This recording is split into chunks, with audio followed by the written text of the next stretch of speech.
remember as if it was yesterday. We were driving down the road towards my good old friend Sam's ranch.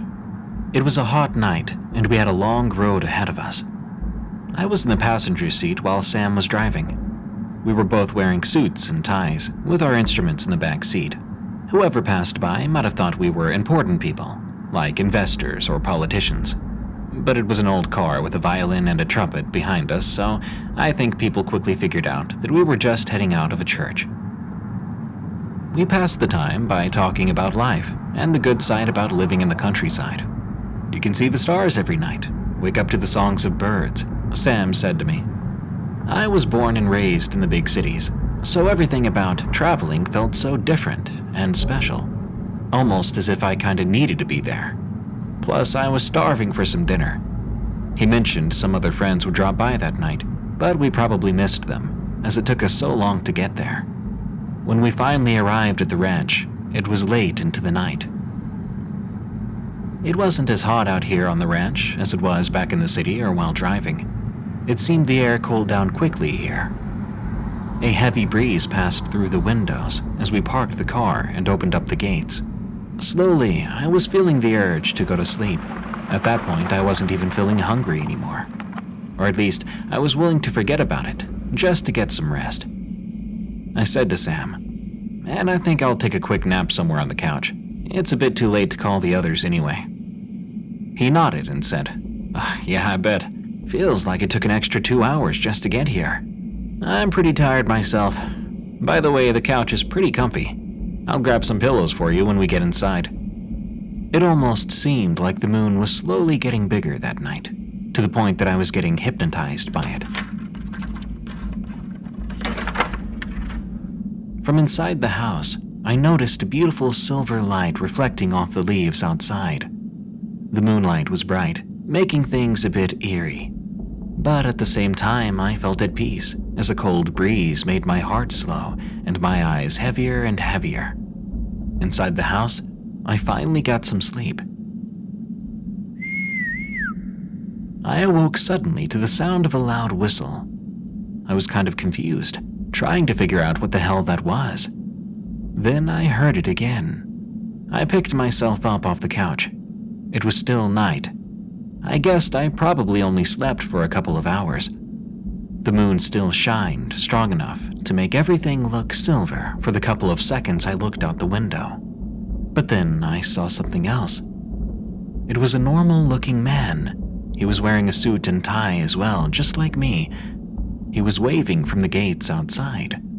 Actually, his suit wasn't as messed up as mine, as I'd been tossing and turning as I slept on the couch. Groggily, I walked outside and greeted the man. "Hi there, are you lost?" I said.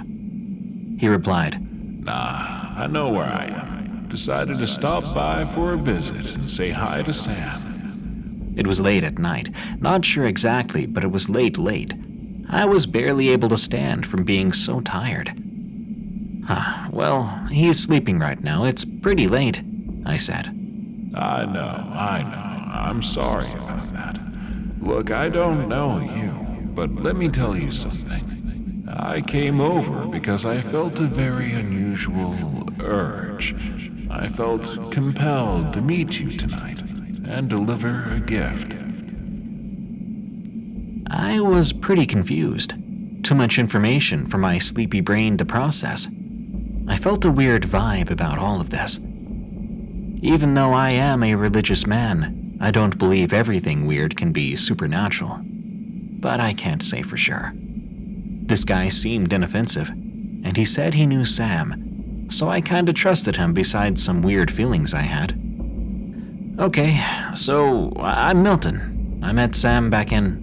He cut me off as he said, "So you're Milton. Sam told me many great things about you. I'm glad I'm finally meeting you. Sorry again about coming so late." He apologized as he searched for something in his suit.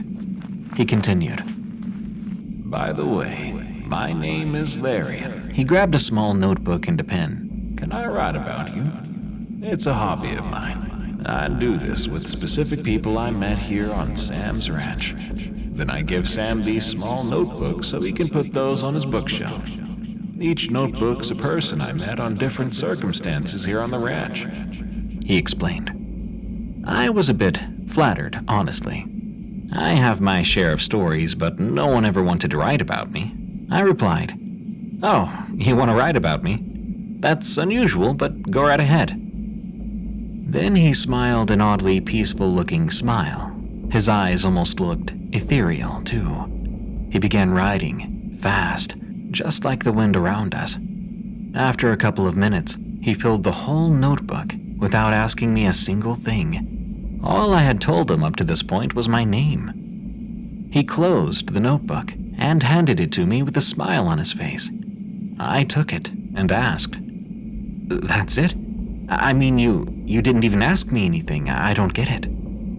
As I was about to open it up and read what he wrote about me, the wind struck me with a heavy blow.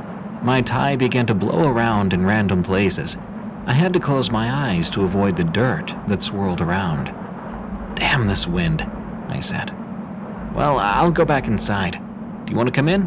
Do you want a drink of water or something?" He replied, "I'm fine, Milton. You go in there. Sorry for bothering you. Hope to see you again on the ranch sometime soon. Sleep well." I suddenly felt goosebumps all over my body. The wind that had awakened me came back softer, making me feel dizzy and sleepy again.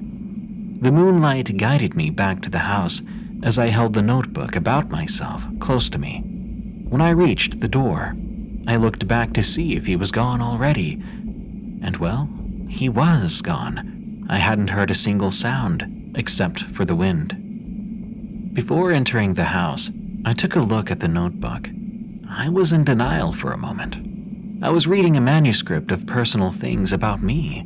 How many kids I have, how old I am, my full name, key moments of my life, such as the love of music I have, even when it started as a child with an old trumpet. He even made drawings of things, me as a kid playing my trumpet, the faces of my children. Things from my past and, apparently, things from my future. I don't really understand how or why he did it. It had seemed like the guy and his car both left with the wind. I thought maybe I was sleeping and having a weird dream, but I don't know. I entered the house, left the notebook on the table, and went to the couch to take another heavy nap. This time when I awoke, it was to the sound of chickens in the distance and the smell of coffee in the air. I felt almost healed. I must have slept good the rest of the night. It was set to be a great morning, but the first thing I saw as I rose up from the couch was the damned table where I left that notebook. The notebook was gone. At the kitchen table, I greeted Sam and his family as they were eating. I kept thinking about this experience or dream. I wasn't sure which it was yet. Maybe somebody took the notebook from the table. I was afraid to ask. That made me feel a bit uneasy. I kept remembering the moment he disappeared last night, without so much as a sound, not even tire marks on the ground. I got goosebumps again, remembering Larian saying that Sam used to place the stories on the bookshelf. I looked, and I noticed a weird gap between some books, like something was removed from there. There was no dust on that spot either, unlike the other books nearby. I asked Sam about the bookshelf, casually pointing towards the weird gap. He was a bit confused and didn't know what to say. We went out towards the car to go back to the city to buy some groceries for lunch. We both kept in silence the whole trip, each of us trying to figure out something that was missing. Maybe in the house, or maybe within ourselves.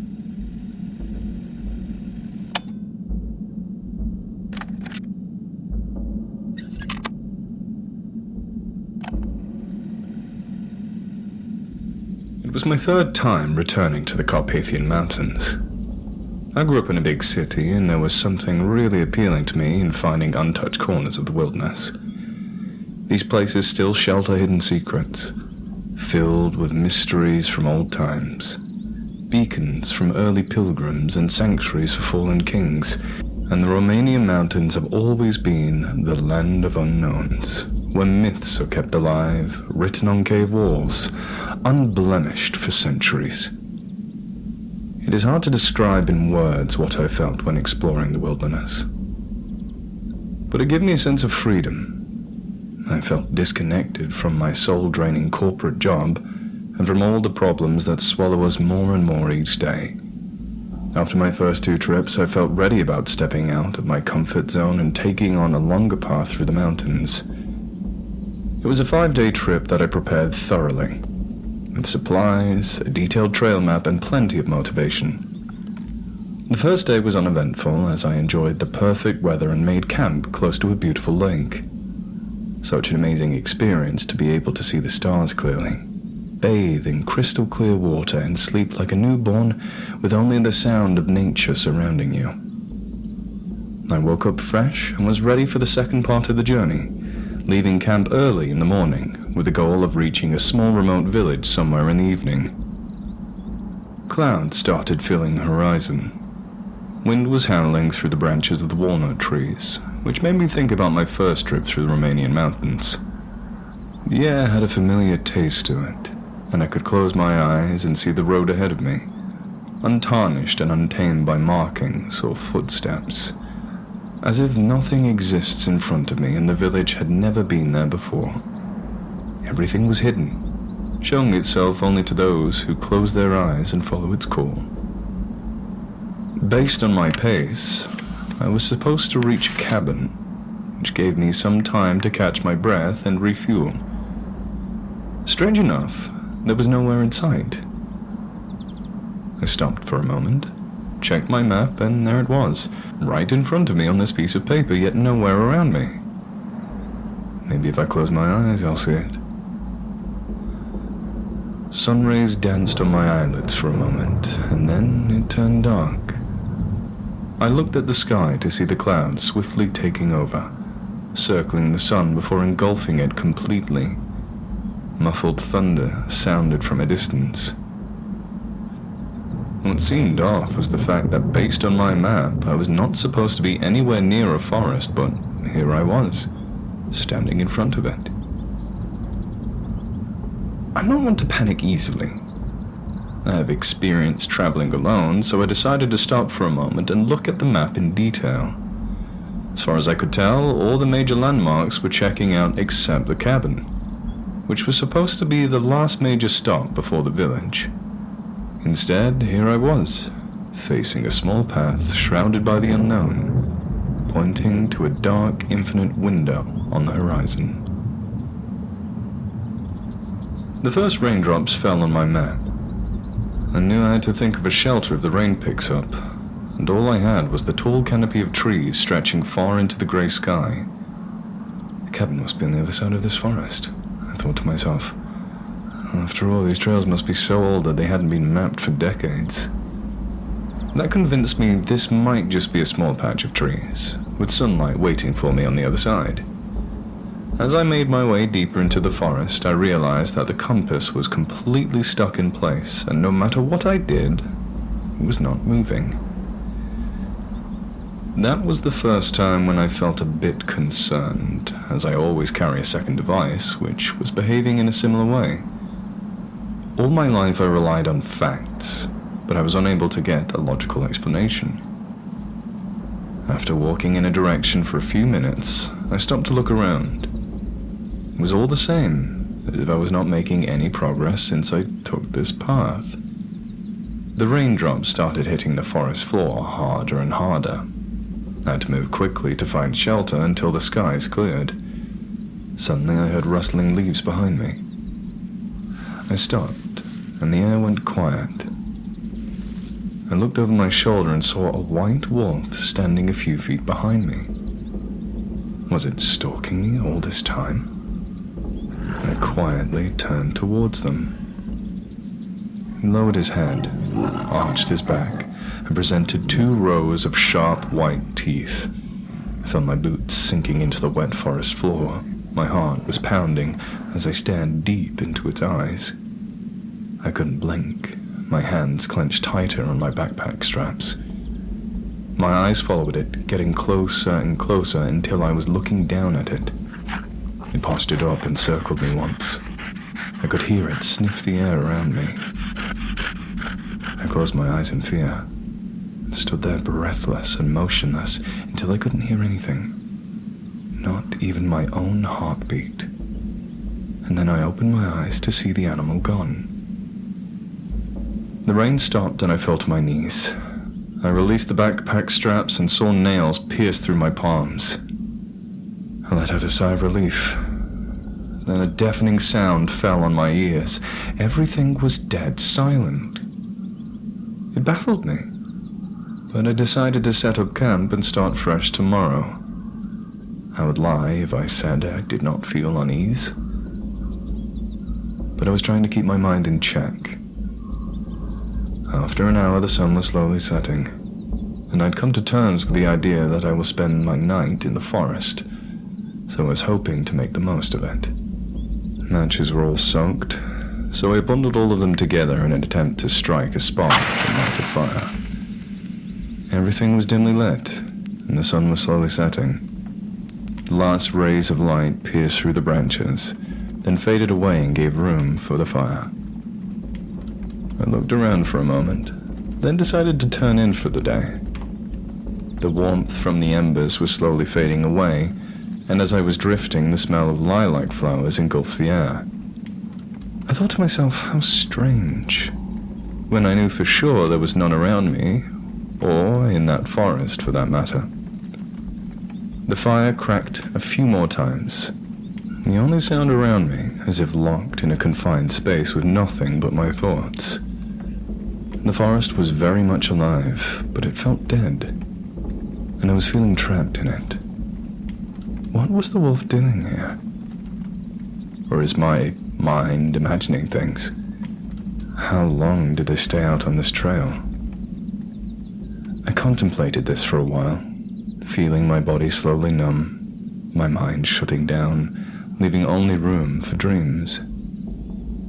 My dreams were hollow, empty spaces filled with nothing but trees suspended in a void.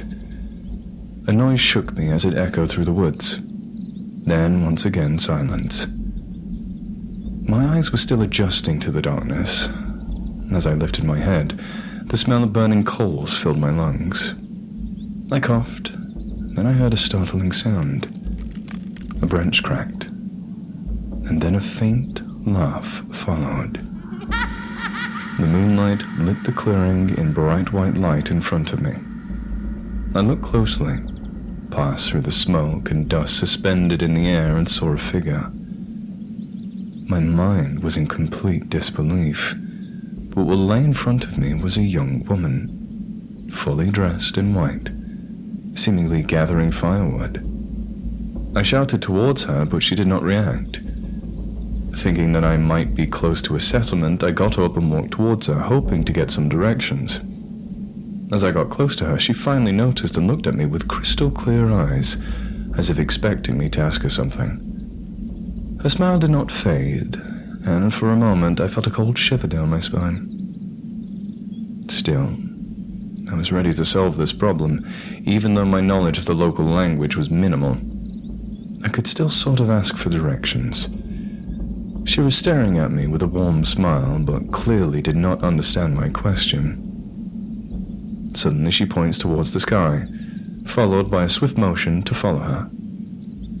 I did not question that. I was happy to get out of this place. She turned her head and called me by my name. And I stood there, frozen in disbelief, with her gaze piercing right through me. As I went to grab my backpack, I felt a touch. It gently grabbed my hand, leaving a cold sensation that moved from the tip of my fingers to my chest. I pulled my hand back and saw another woman, dressed in the same white robes and loose blonde hair, gently smiling back at me. She moved closer, stepped into the moonlight, and grabbed me by my hand. I dropped my backpack and all the other supplies and was quietly guided deep into the forest.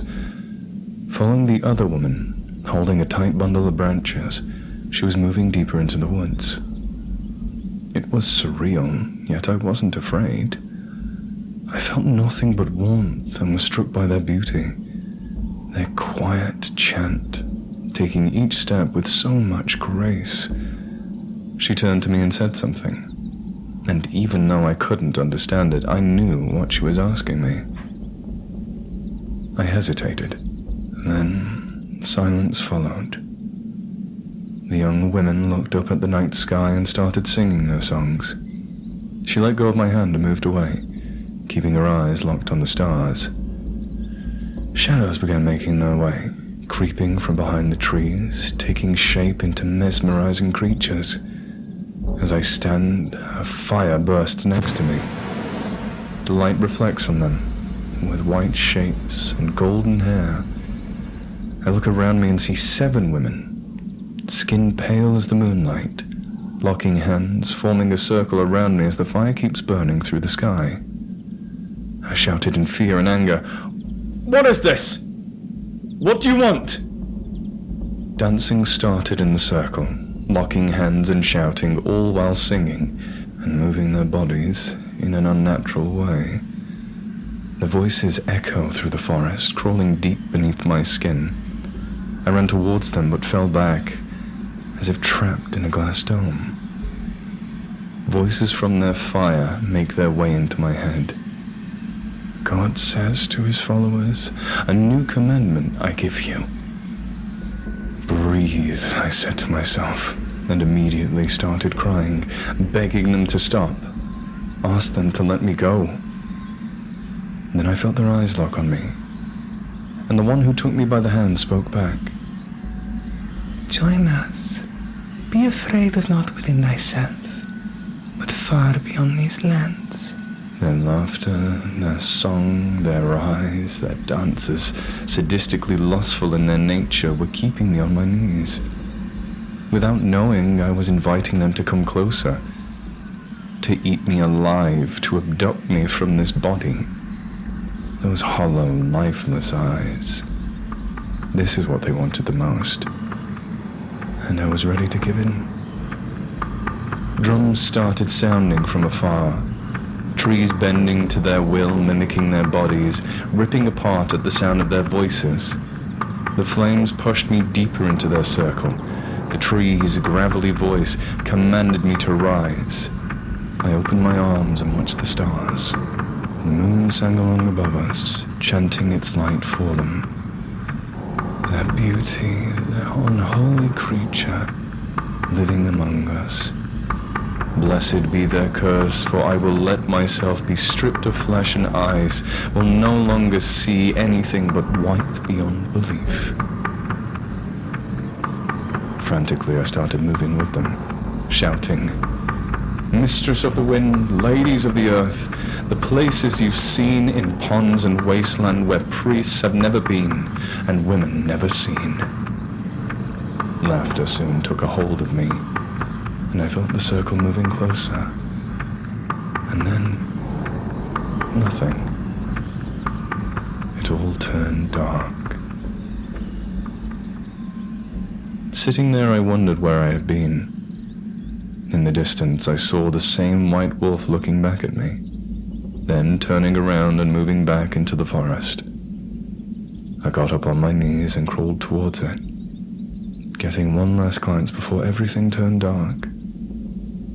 At that moment, I felt the warm sunlight on my face.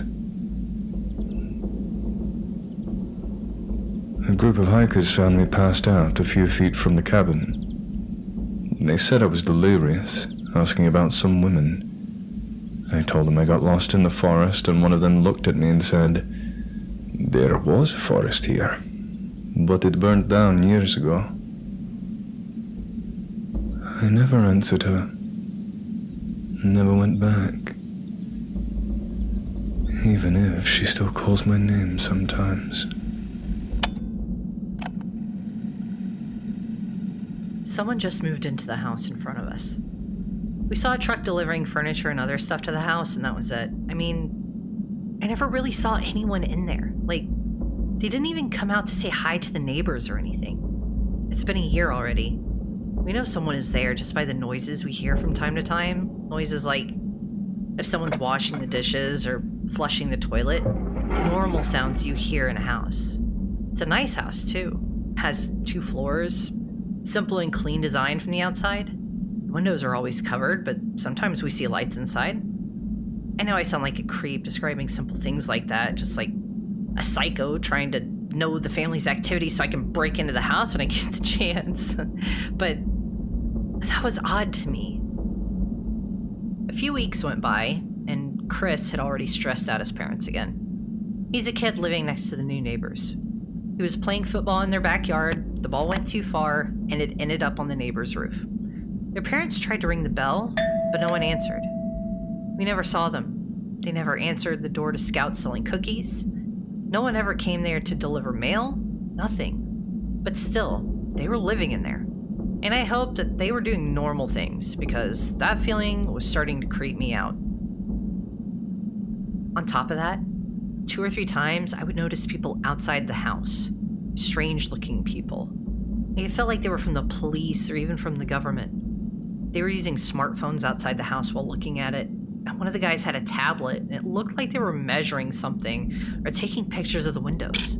Each time I saw people outside the house, they were doing something different. Sometimes they were even fixing some wires on the pole nearby, while kinda looking towards the windows for a moment, as if they wanted to see things on the 2nd floor through the window.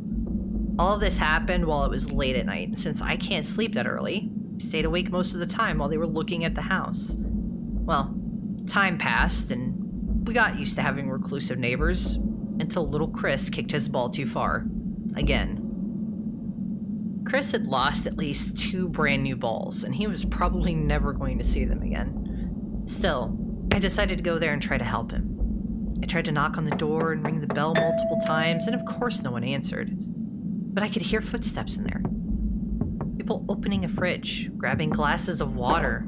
And I was pissed off. Felt like they were ignoring us. At this point, Chris got bored of watching me stare at a door, and he went back to his house. I was mad, and I decided to kind of break into the house from the backyard door, so I could at least help a kid out, do something good. I jumped through the backyard door. I saw a clean patch of grass and a crystal clear glass door that went to a dark living room. I stood there for a second thinking about what I should do then. I wanted so badly to get into that house, but I had to focus. I didn't want to get arrested at such a young age. Well, I couldn't find any kids' toys or Chris's soccer balls in there, so I was about to leave when I saw a light turning on from inside the house. I started to introduce myself, yelled something like, "Hey, it's your neighbor, hello!" Not a single reply, as usual. I decided to open up the glass door and entered the house. The light was coming from the kitchen nearby. The house was oddly clean, simple, super minimalistic, with very little furniture and stuff. The kitchen light was on, the fridge was open, but suddenly it closed. That scared the shit out of me. And I turned back to leave the house, and I found myself trapped in the living room. That fucking door wasn't opening. For a brief moment, I panicked and I thought about breaking that with a chair, but instead I tried to scream and just announce my presence there. "Hey! Hello there! Someone home? I wanted to talk to you guys!" No answer. And that was basically what I could remember. I mean, that was like the portion of memory I had that I am sure happened. What happened next, I'm not that sure. It felt very surreal and mind-bending to me that I'm not sure if I was having some sort of, I don't know, panic attack or hallucination. The house had family pictures on the walls and post-its on the fridge, but I couldn't read them. I couldn't decipher the faces in the pictures. Objects changed positions from time to time. Chairs went backwards when I wasn't looking at them. The fridge opened again, and then I heard footsteps on the 2nd floor. I was standing at the beginning of the staircase and looking at the 2nd floor's hallway, and another light was on. The stairs were changing patterns, and sometimes it felt like they were twisting when I stepped on them. The doors were changing colors. and the wooden designs changed whenever I blinked, and I saw bloodstains on the floor and a trail leading to a room. I was scared, and I decided to leave that fucking house, even if I had to break that glass door, but when I turned around, I didn't know where I was. The staircase wasn't there. It felt like another place, but the blood marks were still there. I had to follow it. Maybe someone was hurt. I don't know. I was trying to calm myself down, and I kept saying, "This isn't a crime scene." But finally, I reached the door. I twisted the knob, and I saw a bunch of stuff. Like a bunch of furniture, household objects, on a cluster of things that I can't really describe, like a mass of living objects. It looked like there was an arm coming out of it. Someone's chopped off arm with blood everywhere. And the room felt alive, like this messed up, huge creature made out of things I can't describe. Am I going crazy? What the fuck was that? If that was a dream, that's too much for me. After encountering this thing, I fainted. The room started to spin and change patterns, and I could only see glimpses of things at this point.